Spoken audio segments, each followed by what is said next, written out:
Lo mphakathi wase-Phoenix ulokhu ubhekwe ngeso elibanzi kulandela isigameko zodlame odlule nempilo yabantu abangaphezulu kwama-20.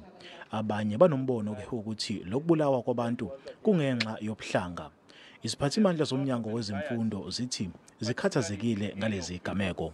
Njengomnyango-ke besifike nama-psychologist ukuzobalekelela ukubaluleka ngokwengqondo laba aba-affectekile. Kepha-ke sibona ukuthi abantwana bethu ba-resilient ne-strength sabo ukuthi basaqhubeka nje njengabantwana ngendlela ebekade beyiyona before lezi ibhelu ebekade eqhamukile. Izinyunyane zithi makunqandwe lesihlava sokucwasana ngokwebala.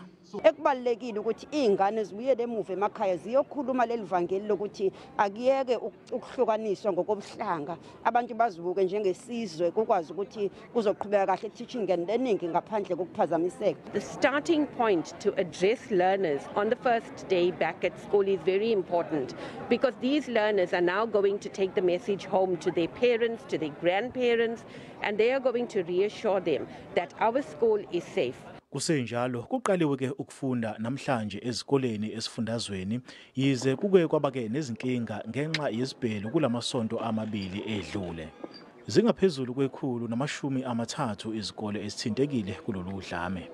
Koleni eziningi besithola ukuthi ukugqekezwa bekwenzeka ngalela sonto lesidubedube lapho bekuntshontshwa khona izinto ezithintene kakhulu nobuchwepheshe ukufundisa kwabantwana izinto zokufundisa amakhompyutha.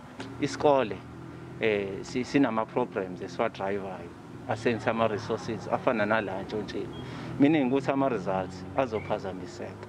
Isiphathimandla zomnyango wezemfundo esifundazweni zithi zizoqhubeka ukuqapha-ke isimo ezindaweni ezike zabika izigameko zodlame. NginguSimphiwe Makhanya wezindaba ze-SABC.